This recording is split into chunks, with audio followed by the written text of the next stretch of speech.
Assalamualaikum, welcome back again. Welcome to the Daily Diaries with Amaria.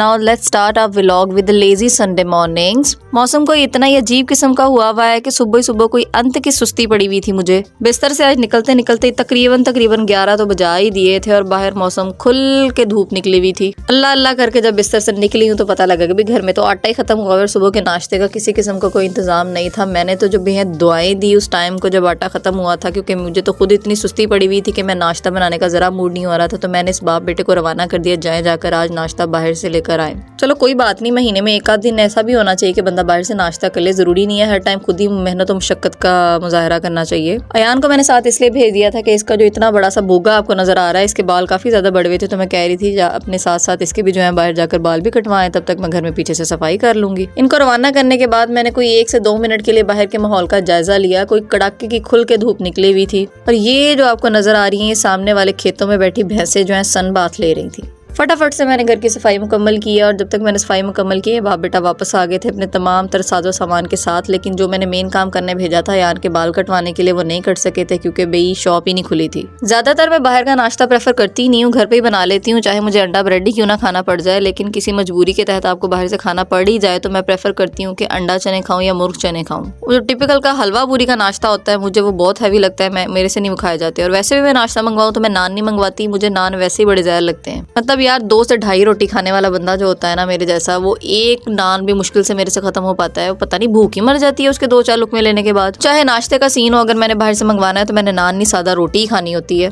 फटाफट से मैंने सालन निकाला है, साथ में अचार निकाला है, अपनी रोटी रखी है, पानी का गिलास रखा है। चाय की मुझे कोई इतनी आखिर नहीं आई होती, मेरा कोई नशा नहीं टूटता। कॉफी मुझे पसंद है लेकिन नाश्ते के साथ कॉफी मैं बहुत ही कम पीती हूँ। बैठकर तसल्ली से पेट भर के सबसे पहले तो मैंने नाश्ता अपना खत्म किया है, साथ साथ अयान को नाश्ता करवाया। उसके बाद मैंने अयान को कोई पानी के अंदर 10-15 मिनट डुबोने के बाद इसको रगड़ रगड़ के नहलाया और उसके बाद इसके नेल्स काटे हैं बैठ के। कोई शदीद वाली कंसंट्रेशन चाहिए होती है आपको ये काम करने के लिए, क्योंकि टैने मैनों के लिए टिक के बैठना जो होता है वो इंतहाई मुश्किल काम होता है। शक्ल से आपको इस टाइम जितना मासूम लग रहा है, मेरे से कोई 10-12 दफा डांट खाने के बाद इसकी हड्डी को इतनी टेक आई थी कि इसने बैठकर सुकून से मेरे से नाखून कटवा लिए थे। तो आज और कोई काम करने का तो मेरा कोई मूड हो नहीं रहा था। मैंने कहा वही 2-2.5 माह बाद मुझे कोई ख्याल आ जाता है कि भाई अपनी भी कोई स्किन केयर सेल्फ केयर कर लेनी चाहिए बंदे को। मैंने आज सोचा अपना वही एक रिवायती किस्म का जो एक मास्क है वही मैं बनाती हूँ, वही लगाती हूँ, क्यों ना वो आज ट्राई कर लिया जाए। कोई बेहतरीन किस्म का मास्क है, इसको ट्राई करने के बाद यकीन जाने आप कोई माधुरी दीक्षित, कैटरीना कैफ, दीपिका पादुकोण हरगिज नहीं बन जाएंगे। भाई अपनी ही असल शक्ल निकलती है, बस ऊपर जो जमी हुई मैल होती है वो खत्म हो जाती है। जोक्स अपार्ट, ये मास्क इंतहाई कोई इफेक्टिव किस्म का मास्क है, इसको मैं बड़े अरसे से यूज कर रही हूँ। करना आपको कुछ भी नहीं है, बहुत ही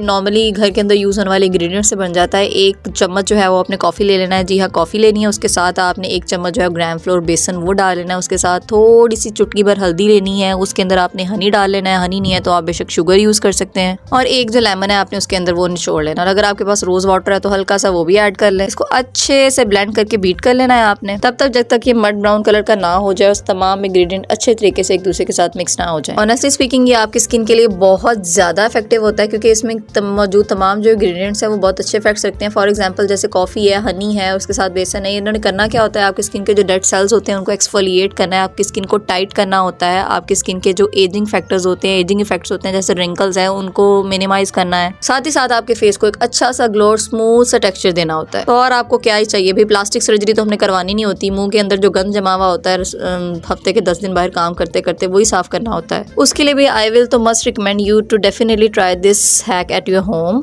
इसको जेंटली अपनी स्किन के ऊपर अप्लाई करें, अच्छी सी एक लेयर बनाएं, उसके बाद इसको छोड़ दें जब तक ये अच्छे तरीके से हार्ड ना हो जाए। आपको अपनी स्किन जो है वो टाइट फील होनी शुरू हो जाएगी। फिर इसको पानी की मदद से हल्का हल्का सा रब करके अच्छे तरीके से मसाज करने के बाद स्किन से वॉश कर दें, and that's it, and you will find amazing results definitely. This is one of the best skin care tricks I have ever used. मेरी तो चंद एक स्किन केयर रेमेडीज में से में एक सबसे बेस्ट वाली रेमेडी है। एनीवेज आप भी घर में इसको एक आध दफा लाजमी तौर पर इस्तेमाल करें और आप लोगों को कैसे रिजल्ट मिले उसके बारे में मुझे कमेंट बॉक्स में लाजमी बताइएगा। Thank you so very much, bye bye.